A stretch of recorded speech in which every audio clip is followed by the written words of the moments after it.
Vérité choc.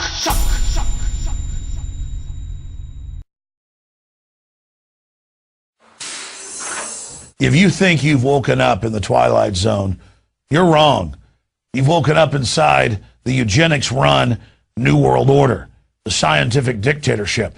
Yeah, it's crazy to see the United States and NATO hand Libya over to Al-Qaeda. And now they've got all those heat-seeking missiles.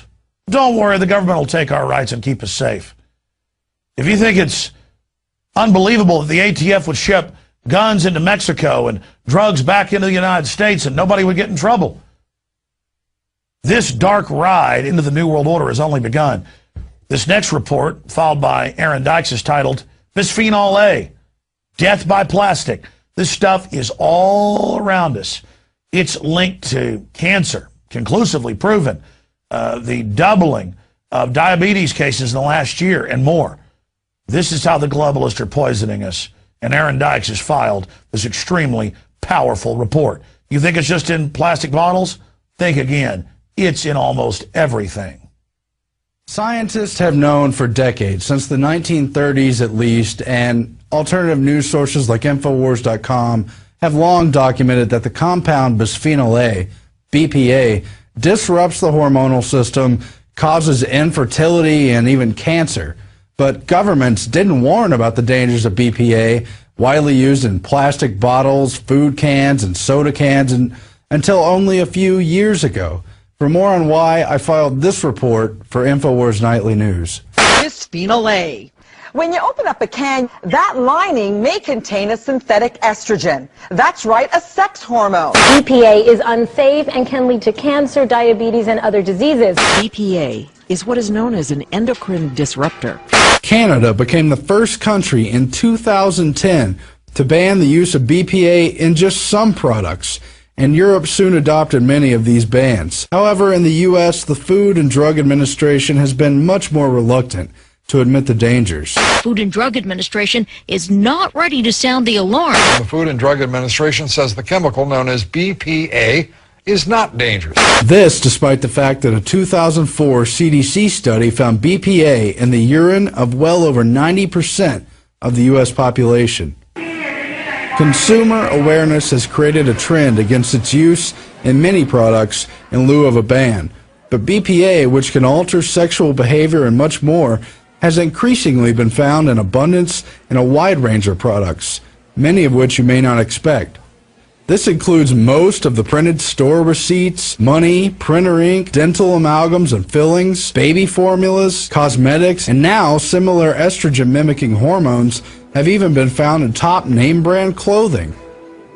Efforts to eliminate contact with bisphenol A must combat with the increasing places it pops up unexpectedly in our modern lives. And what else could pop up? Research conducted at top institutes like Harvard and Yale found that BPA has widespread effects, including neurological, thyroid, and dopaminergic issues, obesity as well as low weight, fetal development, carcinogenic effects including breast and prostate cancer. Its impact on hormones in both men and women can negatively affect the reproductive and sexual system. Studies on lab animals, including primates, found permanent changes to the genital tract, changes in breast tissue predisposing to carcinogens, long-term reproductive and carcinogenic effects, increased prostate weight, early onset of puberty, longer estrus, decline in testosterone, increase of anogenital distance in both genders, greater sensitivity to hormones and cancer, decreased maternal behaviors, adverse neurological development, disrupted ovarian development, and reversal of normal sex differences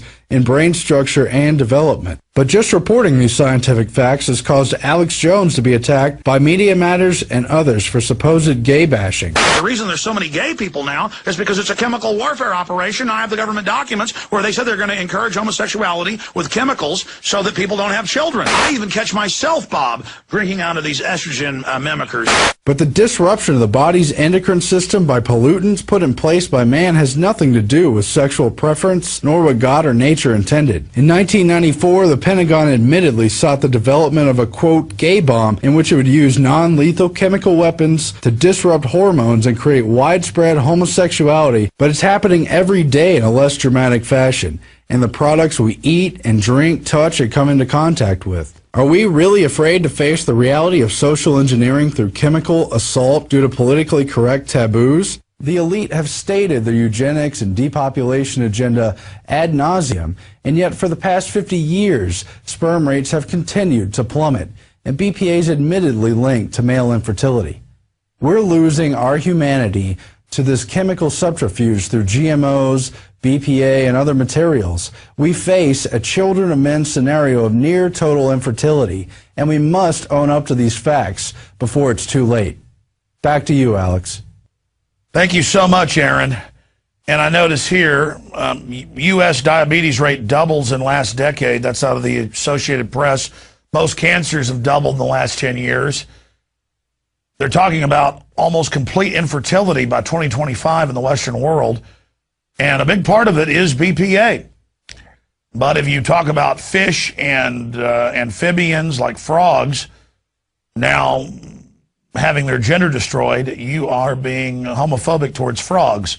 No, that is all just a globalist distraction to keep us from looking at the facts of what this system is truly engaging in. This is a nightmare situation that our society faces, and bisphenol A is only one small part of this larger program. The sodium fluoride in the water, the radioactive isotopes added with the fluoride in most water systems, the GMO with insect genes in plants and pesticides engineered into the plants. In every major animal study, it's reducing fertility or outright causing mutations and total sterilization within 3 generations in rats, guinea pigs, you name it. The truth is, Hitler picked up his whole eugenics program from the United States and England.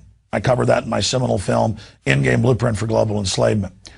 And after World War II, when they got embarrassed and the world woke up to them, they openly said in Eugenics Quarterly and other publications, we're going to go underground. We're going to repackage our system. We're going to hide things in the food and water, and we're going to get these people. And of course, John P. Holdren, the White House science czar, wrote, we need to come up with sterilants hidden in the food and water. So many others talked about it as well. Aldous Huxley, his brother, Julian Huxley, Bertrand Russell. It's up to you to go search out these facts and look it up for yourself and to discover that this is the real issue, not what's coming up on television tonight on Dancing with the Stars. I hope you realize this is groundbreaking information, that it's up to you to research the facts for yourself and discover that not only are we telling you the truth, but it's far worse than we can even reveal to you here because there's so much evidence. Check it out for yourself. We're going to go to break and come back with a federal government program of shipping guns into Mexico and drugs back in the United States to destabilize North America and attack the Second Amendment. Larry Pratt and the ATF gun running scandal. Straight ahead. Vérité, choc, choc.